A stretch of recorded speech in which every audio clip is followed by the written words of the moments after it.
Hello and welcome to this free Agile PrepCast lesson. I am Cornelius Fichtner and I am the lead instructor. Thanks for your interest in our PMI-ACP exam preparation course. The following presentation will give you an idea of what the lessons in the course are like, and it will also help you on your road to becoming PMI-ACP certified. The complete Agile PrepCast has over 80 lessons that you can simply watch, learn from, and then succeed on your PMI-ACP exam. You can find all the details about the course and how it will help make studying for your exam easier at pmprepcast.com/agile. And now, on with the show. Welcome to the Agile PrepCast, helping you prepare for the PMI-ACP exam. Here's your instructor, Cornelius Fichtner. Hello and welcome once again to the Agile PrepCast, where we help strengthen your ability to improve your agility in your quest for project success. I am your instructor, Cornelius Fichtner. Lean software development is the focus of this lesson, and as you can probably tell by its name, Lean is an agile software development method that prides itself on only performing those tasks on a project that are absolutely necessary to ensure its successful execution and completion. So in this spirit, we will perform the following tasks as part of this lesson. We will provide an overview of Lean software development's origins, history. We will review a detailed description for each of the 7 principles that form the framework for Lean software development. Then we discuss the 22 different practices that are used in Lean software development and how to implement them. These are actually referred to and called as thinking tools. Then we will also indicate when Lean software development is the preferred agile software development method to use on your project as compared to other methods such as Scrum. And even though when you hear the word lean, you might think, well, there's probably not much to it. We did have to cut up this lesson into 3 modules because there is a lot to it. In Module 1, we will be reviewing the origins, the history, and the principles of Lean software development. Then in Module 2, we jump into those 22 thinking tools. But because there are 22 of them, well, we had to cut that up into 2 modules as well. So in Module 3, we will look at Part 2 of these tools and will also give you a summary of the whole Lean software development there. And with that out of the way, let's jump right into the history, the origins of Lean. The term Lean software development was first used in the book Lean Software Development and Agile Toolkit, written by Mary and Tom Poppendieck. The Poppendieck's involvement in the Agile software development community has resulted in the concepts outlined in their book being widely accepted within the Agile community, and currently Lean software development is generally considered to be one of the main Agile software development methods available to Agile practitioners. Lean software development is a translation of Lean manufacturing and Lean IT principles and practices used in the Toyota production system and then adapted for software development. There are 7 basic principles, and these 7 basic principles form the foundation of Lean software development. These are also sometimes referred to as Lean rules. These principles are implemented on Agile projects by employing a set of 22 best practices. These are referred to as thinking tools because they are specific tools that help Lean software development team members to implement these 7 principles on their projects. How the 7 principles we need to implement it on a project will require a thought process. Well, thinking tools by the team members and will depend on the complexity of the project and its specific tasks. Think about it in this way. Just as a mechanic would not necessarily need every single tool in his toolbox for every repair job that he performs, he will have need to bring along the necessary tools available for any repair job, because you don't really know what are you going to be needing. And he will also need to know how to use each of the tools in that box.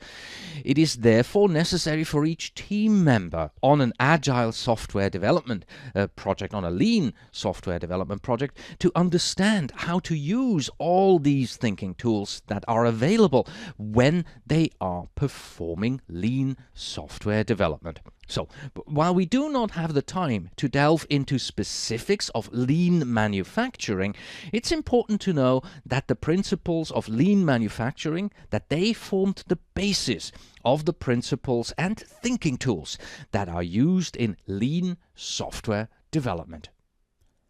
Lean software development has an intriguing history. In the 1940s, a new form of production called just-in-time was created by Sakichi Toyoda, his son Kiichiro Toyoda, and the principal engineer Taiichi Ohno, the founders of Toyota. It's interesting to note that the idea of this type of production and its successor, lean manufacturing, was based not on the American automotive industry, but rather on observations of supermarket customer purchase patterns. While reading about descriptions of American supermarkets, Taiichi Ohno envisioned the supermarket as a model for what he was trying to accomplish in the factory. A customer in a supermarket takes only the exact amount of products they need from the shelf and purchases them, and then the store restocks the shelf with only enough new products to fill up the shelf space. Ohno speculated that this would also work in a production environment, since a work center that needed parts would go to a store shelf, or the inventory storage space in this place, for the particular part, and buy or take only the quantity that is needed. The shelf would then be restocked by the work center that produced the part, making only enough product to replace the inventory that had been taken. This new lean manufacturing model meant only producing the necessary items in the necessary quantities at the necessary time.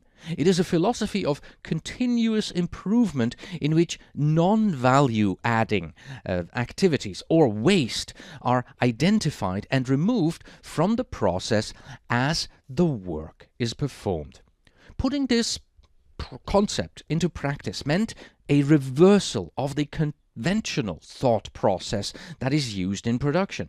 In traditional production processes, units are transported to the next production stage as soon as they have been produced. In lean manufacturing, each stage is required to go back to the previous stage to pick up the exact number of units needed for their specific task. This has since been referred to as the Toyota way, and it continues to be one of the most efficient manufacturing production processes in the world today. Lean software development can be summarized by 7 principles, which are close in concept to the original lean manufacturing principles. The first one is eliminate waste. Everything not adding value to the customer is considered to be waste and should therefore be eliminated. Then we want to amplify learning. The best approach for improving a software development environment is to amplify learning, which involves continuous feedback, learning, and process improvement. We also want to be able to decide as late as possible. This may sound strange, but it's better to delaying making a decision as long as possible until these decisions can be made based on facts and not on uncertain assumptions or predictions of the future, which are most often wrong anyway. Then we want to be able to deliver as fast as possible in our fourth lean principle here. The sooner that solid product functionality is delivered to the customer, the sooner feedback can be received and incorporated into the next iteration of product development. We also have to empower the team. The lean approach favors the concept of finding qualified team members and letting them do their own job, encouraging progress, identifying defects, and removing impediments without micromanagement. We also need to be able to build integrity into the system. By involving the customer early in the process, the team will be able to validate their assumptions and requirements and ensure that what is being delivered has value to the customer. This will ensure the integrity of each individual part of the development solution. And last but not least here in the lean principles, we have to see the whole. Ensure that all working parts of the development solution, especially the human parts, are interacting as effectively as possible so that the entire development solution offers value to the customer as well as the individual functions and features. All right, so much for the overview of these 7 principles here. Now let's review each of these principles individually in more specific detail. And our first principle stated that we need to eliminate waste. Waste is anything that does not add value to a product, and in this case, value means value as perceived by the customer. In lean thinking, waste is considered the ultimate source of a project's possible failure. If a component is sitting on a shelf gathering dust, well, that's waste. If a development cycle has collected requirements and they are sitting in a book gathering dust, that's waste. If a manufacturing plant produces more product than what is immediately necessary, again, that is waste. If developers code more features than are immediately necessary, again, that's waste. The development team members need to constantly be aware of what type of waste can be avoided in the project. In manufacturing, moving product around is waste. In product development, handing off development from one group to another is waste. The ideal solution is to find out what a customer wants and then develop and deliver exactly what they want virtually immediately. Whatever gets in the way of rapidly satisfying a customer need is considered waste. On to the second principle, which states that we need to amplify learning. Development is an exercise in discovery, while production is an exercise in reducing variation. For this reason, a lean approach to development results in practices that are quite different than lean production practices. To amplify learning, the development team needs to communicate early and often, building on feedback as soon as possible. This results in decisions that are being made based on empirical findings and not on assumptions or supposition. Once these specific steps are identified to successfully develop software features and functions, they should be repeated throughout the project until the specific customer requirements are met. This should be tempered with the fact that improvements to these steps should also be freely embraced by the development team as they continue performing their specific project tasks. The team should also be encouraged to expect and embrace mistakes, since they will inevitably occur on a project, regardless of what agile method is being implemented. The important thing is to learn from these mistakes in order to ensure that the next iteration runs more smoothly and efficiently. The third lean software development principle tells us that we need to make decisions as late as possible. Development practices that provide for late decision-making are effective on development projects that involve uncertainty because they provide an options-based approach. In the face of uncertainty, the development team members should develop options to provide a method to avoid locking in decisions until the future is closer and easier to predict. Making decisions too early in the design process usually results in rework, since the requirements are often not fully understood at the beginning of a project. It is more sensible and valuable to delay decisions until they can be made based on fact as opposed to speculation.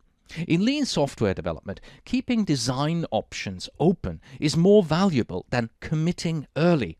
A key strategy that can be employed for delaying commitments when developing a complex system is to build a capacity for change into the system and then use that capacity often. But while the third principle states that we need to decide as late as possible, the fourth principle states that we need to deliver as fast as possible. Until recently, rapid software development has not been valued, but rather implementing a careful and cautious approach has seemed to be more important. Rapid development has many advantages. Without speed, you cannot delay decisions. Without speed, you do not have reliable feedback. When you do implement rapid delivery on a project, customers get what they need immediately, not what they may need some uncertain time in the future. In development, the discovery cycle is critical for learning. Design, implement, feedback, improve. The shorter these cycles are, the more can be learned. This allows customers to delay determining exactly what they need until they know more as the project progresses. Compressing the value stream as much as possible is a fundamental lean strategy for eliminating waste as well. This ultimately involves identifying customer business issues as quickly as possible and then delivering the function or feature that resolves these issues. But none of this would be possible without Principle 5, empowering the team. The highest level of project execution are only achieved when the specific details of the project are identified and implemented. In lean software development, no one understands the details better than the people who actually do the work. Involving developers in the details of technical decisions is fundamental to project success. By working together, the developers on a lean project can let each other know what work needs to be done and when it needs to be done. When equipped with the necessary expertise and guided by a leader, team members will make better technical decisions and better process decisions than anyone can make for them. Because decisions are made late and execution is fast, it is not possible for a central authority to direct the activities of the developers of a lean project. Therefore, lean software development uses pull techniques to schedule work and contains local signaling mechanisms so workers can let each other know what needs to be done. In lean software development, the pull mechanism is an agreement amongst the team members to deliver increasingly refined versions of working software at regular intervals. Local signaling occurs through visible charts, daily meetings, frequent integration, and comprehensive testing. Teams are also self-organizing. They are empowered and are more likely to take ownership of challenges and do whatever it takes to resolve these challenges. When the entire team takes ownership of a challenge, they have made a personal commitment to their co-workers to resolve that challenge together and to share the responsibility for the success or failure of the project. This is a very strong driving force to help overcome these challenges. And now that we eliminate waste, Principle 1, that we amplify learning in Principle 2, that in Principle 3 we decide as late as possible, then in Principle 4 we deliver as fast as possible, and in Principle 5 we have empowered the team, this team now needs to build integrity into the system. Because a system is perceived to have integrity when a user believes that what was delivered to them is exactly what they wanted. Perceived integrity is a crucial aspect of lean software development, since it is based on the customer's perception of value that is being delivered.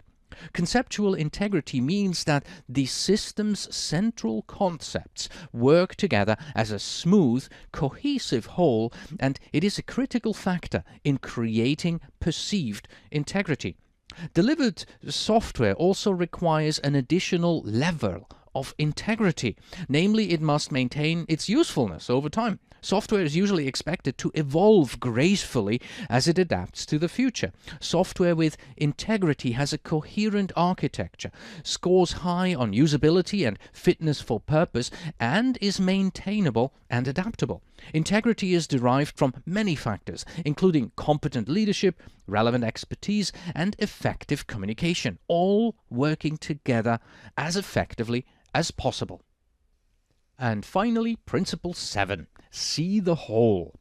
It's important to concentrate on the effort of the team as a whole, rather than as a group of individuals.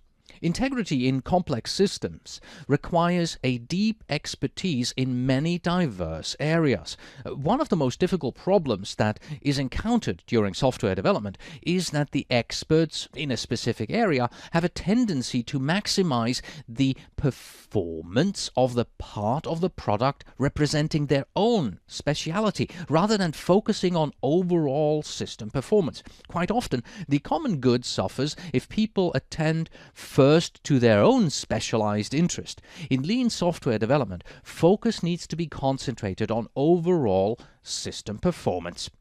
When individuals or organizations are measured on their specialized contribution rather than overall performance, optimization is likely to result.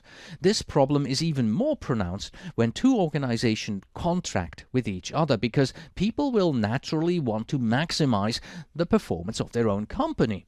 It is important to avoid the tendency to maximize only specialized parts of the overall system. It is challenging to implement practices that avoid sub-optimization in large organizations. Being aware of individual organizational needs when using contracts is an important part of lean software development. However, it is most important not to let these specific individual needs drive the focus of the entire system. And there you have it, the 7 principles of lean. Eliminate waste, amplify learning, decide as late as possible, deliver as fast as possible, empower the team, build integrity in, and see the whole. And this brings us to the end of the first module here in our discussion of lean software development. I'll see you again in module 2, when we will jump into the first part of the 22 thinking tools. Until next time.